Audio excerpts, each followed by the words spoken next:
জন্মের আগে প্রিয় নবী বাবা হারালেন, 6 বছর বয়সে মা হারালেন, 8 বছর বয়সে দাদা হারালেন, এবার আছে শুধু একজন চাচা। এমন চাচা বাবার চেয়েও বেশি আদর করে বিষ্ণু ইসলামকে লালন পালন করলেন। এ আবু তালেবের ভয়ে আবু জাহেল আমার প্রিয় নবীর গায়ে হাত লাগাতে পারে নাই। তার মানে ভালোবাসায় কোনো ভেজাল? ভেজাল আদর্শে। ভেজাল কিসে?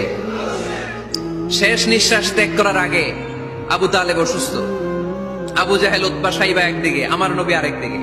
আমার প্রিয় নবী বললেন, চাচা আজীবন আপনি ছাতার মতো আমাকে আশ্রয় দিয়েছেন, আজীবন আপনি বাবার মতো কোলে পিঠে করে মানুষ করেছেন, একবার শুধু আমার কানে কানে বলেন লা ইলাহা ইল্লাল্লাহ মুহাম্মাদুর, বাকিটা আমি আল্লাহর সাথে বুঝে নেব।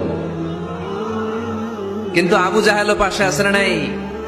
আবু জাহেল কয় না, আবু তালেব খবরদার, আজীবন যে শিরকি ধর্মের উপরে ছিল ওইটার উপরই থাক, বাপ দাদার ধর্মে চুন কালিমা কৃষ্ণা।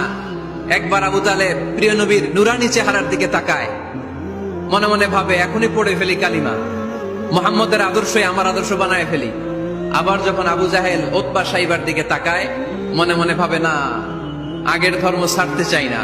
এই দোটানা অবস্থা থেকে শেষ নিঃশ্বাস ত্যাগ করার আগে আবু তালেব এটা বলে মারা গিয়েছে, আলা মিল্লাতি আব্দুল মুত্তালিব, আমি আব্দুল মুত্তালিবের শিরকি ধর্মের উপর থেকে শেষ নিঃশ্বাস ত্যাগ করলাম।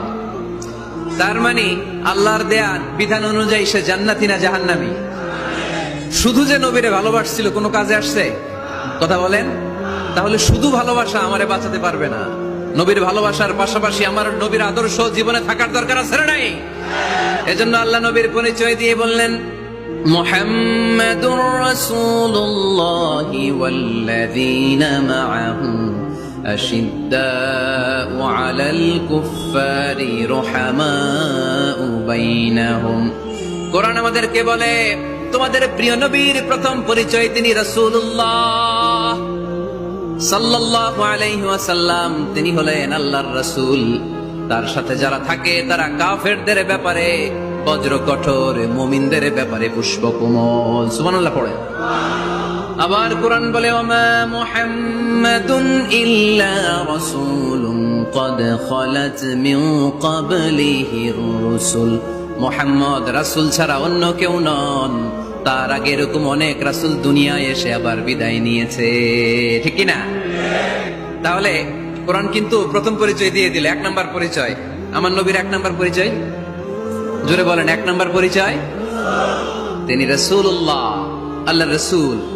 কিন্তু আমার নবী এত বিনয়ী, এত ভদ্র, এত নম্র, এত শান্ত, এত শিষ্ট, এত হাম্বল। আউট অফ হাম্বলনেস তিনি নিজেকে রাসূল পরিচয় দিতে লজ্জাবোধ করতেন। তিনি নিজেকে রাসূল পরিচয় দেওয়ার আগে নিজের আরো ছোট করে বলতেন, আমি আল্লাহর গোলাম, তারপরে রাসূল। সুবহানাল্লাহ কইতে বললেন না?